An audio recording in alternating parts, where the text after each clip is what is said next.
इस कहानी को सुनिएगा जरूर। यह कहानी एक बेबस लड़की की है जो कैसे गुमनामी के अंधेरे में खोते खोते बच गई। दोस्तों, कुशल और निधि दोनों एक दूसरे से प्यार करते थे। कुशल का उम्र लगभग 30 वर्ष और निधि का उम्र लगभग 22 वर्ष था। निधि अच्छे घर की लड़की थी, काफी संस्कारी लड़की थी, लेकिन कुशल अच्छा लड़का नहीं था। वह निहायती बदमाश, अय्याश, नशाबाज लड़का था। निधि को इस बात की खबर नहीं थी। निधि पूरी तरह उसकी प्यार की जाल में फंस चुकी थी। वह कुशल से बहुत प्यार करता था। वह अपने माँ बाप के बाद कुशल से ही लगाव रखता था, लेकिन कुशल का व्यवहार ठीक इसके विपरीत था। कुशल निधि से ज्यादा निधि के हुस्न का दीवाना था। इधर कुशल अपने अय्याशियों के कारण बहुत कर्ज किए थे, सो कर्जदार उसका बोस गुड्डा भाई कुशल से अपने पैसे मांगने लगे।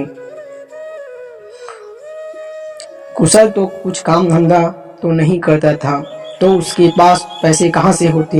वह अपना गुजारा चोरी और बदमाशी करके करता था। उसने गुड्डा भाई के आदमियों से समय मांगा और एक सप्ताह में पैसा वापस करने का वादा किया।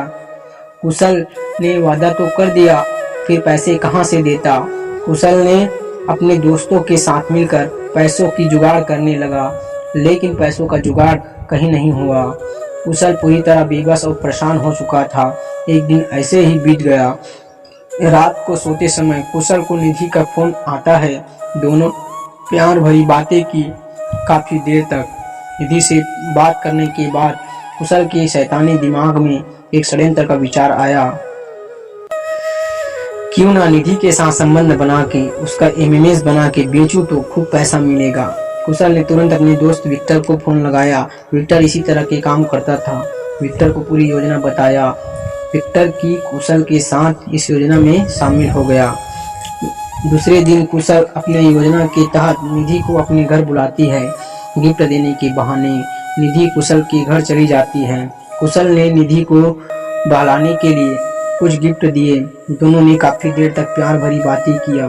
फिर कुशल ने निधि के साथ संबंध बनाना चाहा, लेकिन निधि ने साफ मना कर दिया। लेकिन कुशल उसके मना करने के बाद निधि पर टूट पड़ा। निधि संस्कारी लड़की थी। निधि ने कुशल को जोरदार थप्पड़ मारकर वहां से निकल गई।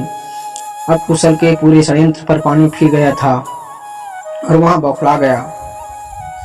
इधर कर्जदारों ने कुशल को पैसों के लिए तंगाने लगे और कुशल को पैसा को समय पर वापस न करने पर जान से मारने की धमकी देने लगे। इधर कुशल को निधि के थप्पड़ की आवाज उसके कानों में गूंज रहा था। अब उसने एक योजना फिर बनाई कि क्यों न निधि का अपहरण करके उसे बेच दिया जाए। कुशल ने निधि को अपने प्यार का वास्ता देकर निधि को गार्डन में बुला लिया। कुशल इस बार अपनी योजना में सफल हो गया। कुशल ने निधि का अपहरण कर निधि के साथ संबंध बनाकर उसे एक बंद कमरे में कैद कर लिया। इधर निधि ने के माता पिता निधि को लेकर काफी परेशान थे। सुबह से शाम हो गई, फिर निधि घर वापस नहीं आई। उन्होंने निधि के अपहरण की खबर पुलिस को दे दिया। पुलिस अपने काम में लग गई। इधर कुशल ने निधि का सौदा जिस्मखोरों के साथ 1.5 लाख में कर दिया। सभी जिस्मखोरों ने निधि के साथ बारी बारी से संबंध बनाया। लाचार बेबस बेचारी निधि कुछ न कर सकी। सभी ने अपने हवस की आग ठंडा करके निधि को अपने अड्डे पर ले जाना चाहा कि पुलिस ने सभी जिस्मखोरों को रंगे हाथ धर दबोचा। दोस्तों, हमारे देश की निधि जैसे लड़कियां भावना में बहकर इसी तरह की घटना के शिकार हो जाते हैं। निधि तो गुमनामी के अंधेरे में खोते खोते निकल गई। कहीं आप तो इस दलदल में नहीं फंसे हैं। इसलिए सावधान रहिए, सतर्क रहिए, देखते रहिए क्राइम यहाँ कहानी 99।